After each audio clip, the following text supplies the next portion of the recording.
আজকের দিনে দাঁড়িয়ে নতুন একটা জিনিস ট্রেন্ড হয়েছে, সেটা হচ্ছে গিয়ে কাজ করিয়ে মানুষকে টাকা না দেওয়া। হ্যাঁ, একদম ঠিকই শুনছো, কাজ করিয়ে মানুষকে টাকা না দেওয়া। ধরো কেউ কারো কাছ থেকে কেক কিনছে, তারপর যখন সে চেনা পরিচিত কাস্টমারকেই অবশ্যই তাকেই 1-2 দিন সময় দেবে, নতুন কাস্টমারদের তো নয়।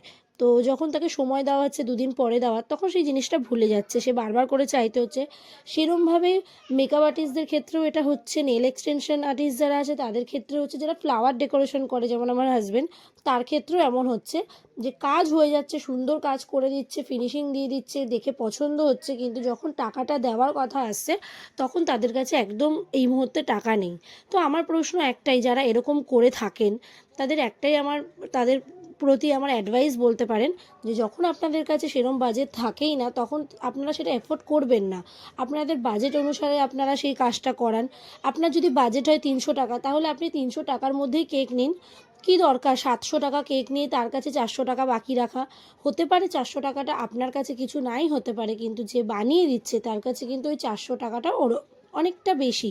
সেরমভাবে আমার হাজব্যান্ডের ফ্লাওয়ার ডেকোরেশনের ক্ষেত্রে আমি দেখি অনেকেই অনেক কাজ করে, আজ দিচ্ছি কাল দিচ্ছি করে সেই টাকা দিতে ইচ্ছা করে না, প্রায় 5 থেকে 6 হাজার টাকার ওপরে। তার কাছে হয়তো সেই টাকাটার অ্যামাউন্ট কিছুই হতে পারে না, কিন্তু একটা মধ্যবিত্ত ঘরে ওই অ্যামাউন্টটা অনেকখানি হয়ে দাঁড়ায়। তো আমার প্রশ্ন একটাই, আপনারা সব করতে পারছেন, ঘুরতে যেতে পারছেন, খেতে যেতে পারছেন, সব হচ্ছে, শুধু টাকা দেওয়ার বেলায় আপনাদের পকেটে একটা টাকাও থাকছে না। তো কি দরকার এত বড়লোকিভাবে সব কিছু করার? মধ্যবিত্তদের মধ্যেই করুন। যেইটুখানি আপনার বাজেট, আপনার যদি 2,000 টাকা বাজেট থাকে, তাহলে আপনি একটা 2,000 টাকারই ফুলের গেট করুন।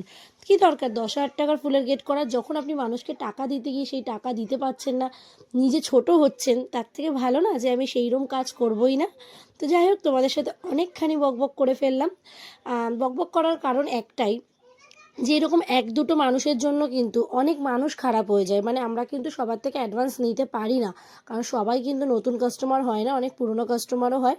কিন্তু এই জিনিসগুলো করে কিন্তু পুরনো মানুষজনই, নতুন মানুষজন নয়। তাই একজনের জন্য সবার কাছ থেকে আমাদেরকে খারাপ লাগলেও অ্যাডভান্স চেয়ে নিতে হয়, এটা একটা রুলসের মধ্যেই পড়ে। আর আমি নিজেও এখন এই রুলসটার মধ্যে ঢুকে গেছি যে হ্যাঁ, অচেনা কোনো মানুষ যখন কেক অর্ডার করছে তার কাছ দিয়ে অ্যাডভান্স নেব, সাথে চেনা মানুষদের কাছ দিয়েও নেব, কারণ ভুলগুলো কিন্তু চেনা মানুষগুলোই বেশি করে। তো যাই হোক, আজকের কিন্তু থিমটা ছিল ডোরেমন থিম। তোমাদের কেমন লাগলো অবশ্যই জানিও। আবার অন্য কোনো কেকের সাথে দেখা হচ্ছে।